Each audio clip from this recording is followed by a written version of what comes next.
मत जाया दो हम जा तो जो हम भाई बोलिए ना लाए मत डाली ना नहीं मत निकल भैया भेज दे बोलते हमरे ताले हमरे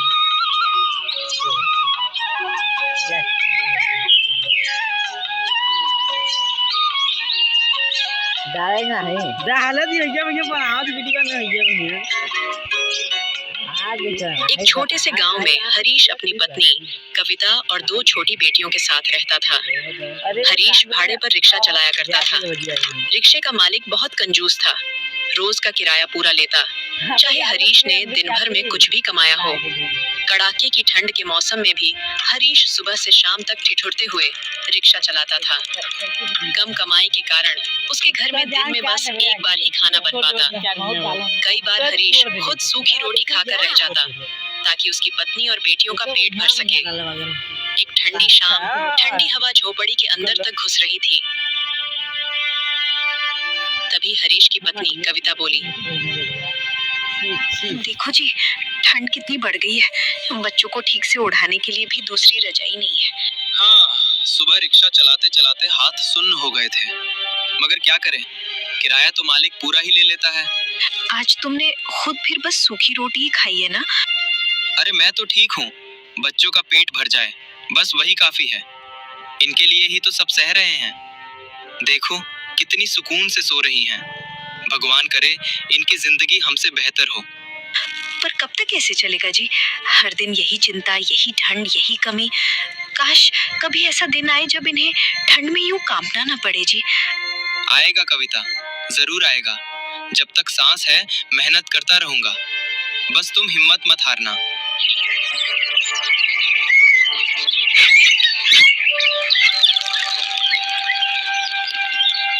आज ठंड कुछ ज्यादा ही गिर रही है। एक ही कंबल में बच्चों की और हमारी ठंड नहीं कट पा रही। आप आज बाजार से एक कंबल ले आइए। कविता, मन तो मेरा भी है, लेकिन अभी मेरे पास पैसे नहीं हैं। किराया देने के बाद हाथ बिल्कुल खाली रह जाता है। ये लो जी, ये 100 रुपए मैंने अपनी तरफ से दिए हैं, बहुत मुश्किल से जोड़ कर रखे थे। और जो 100 रुपए तुमने अपने दोस्त को उधार दिए थे ना, आज उसे वापस मांग लेना। 200 हो जाएंगे तो एक कंबल आ जाएगा। तुमने अपने पास से पैसे बचा कर रखे थे, सिर्फ हमारे लिए? हाँ जी, अगर हम ही बच्चों के लिए नहीं सोचेंगे तो कौन सोचेगा? इस ठंड में उनका कांपना मुझसे देखा नहीं जाता। ठीक है कविता, आज ही दोस्त से पैसे लेकर कंबल ले आऊंगा, चाहे कुछ भी हो जाए। अब इस ठंड में तुम्हें और बच्चों को और नहीं ठिठुरने दूंगा।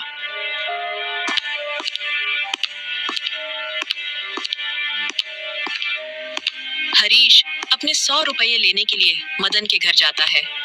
मदन अपने घर के बाहर दरवाजे पर आग जलाकर बैठा हुआ होता है। हरीश को अपनी ओर आते देख मदन कहता है, अरे हरीश, आओ भाई, आग के पास बैठो। ठंड तो आज हद से ज्यादा है। हाँ मदन, ठंड ने तो कमर तोड़ दी है। सुबह सुबह रिक्शा चलाना मुश्किल हो गया है, बस किसी तरह दिन काट रहे हैं। सही कह रहे हो, इस बार सर्दी कुछ ज्यादा ही पड़ रही है, काम धंधा भी ढीला चल रहा है। मदन, एक बात कहने आया था। वो जो 100 रुपए मैंने तुम्हें उधार दिए थे ना, आज जरूरत पड़ गई है, अगर मिल जाए तो। अरे हरीश, अभी तो मेरे पास भी कुछ खास नहीं है, काम अटका पड़ा है, पैसे हाथ में नहीं आए। समझता हूँ भाई, पर घर में कंबल लेने की जरूरत है, बहुत मजबूरी है। ठीक है मदन, अगर जल्दी हो सके तो याद रखियो, ठंड बच्चों पर भारी पड़ रही है। देखो, जैसे ही कुछ इंतजाम होता है मैं खुद दे दूंगा, आजकल हालात ठीक नहीं है। उतनी ही देर में मदन की पत्नी वहां पर आ जाती है। सुनिए जी, ये ठीक नहीं है। हरीश भैया ने जब जरूरत थी तब आपकी मदद की थी, तो हमारा भी धर्म बनता है कि उनका उधार समय पर लौटाए। किसी की मजबूरी को टालना अच्छी बात नहीं होती। हरीश भैया, हमारे घर की हालत भी बहुत मजबूत नहीं है, लेकिन फिर भी जो संभव है वो देना चाहिए। ये 70 रुपए मेरे पास है, आप अभी रख लीजिए। बाकी पैसे जैसे ही इंतजाम हो जाएगा हम आपको जरूर लौटा देंगे। इस कड़ाके की ठंड में बच्चों की चिंता सबसे पहले करनी चाहिए। हरीश 170 रुपए लेकर कंबल की दुकान पर कंबल खरीदने जाता है।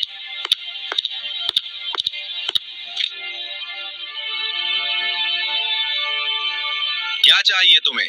जल्दी बोलो, सुबह से ग्राहक लगे हैं। यहाँ खड़े होकर टाइम खराब मत करो। भैया एक सस्ता सा कंबल दिखा दीजिए, घर में बहुत ठंड है। ये देखो कंबल, सब बढ़िया क्वालिटी के हैं, सस्ते घटिया माल की दुकान नहीं है ये। साफ साफ बता दूं, 500 रुपए से नीचे का एक भी कंबल नहीं मिलता यहाँ।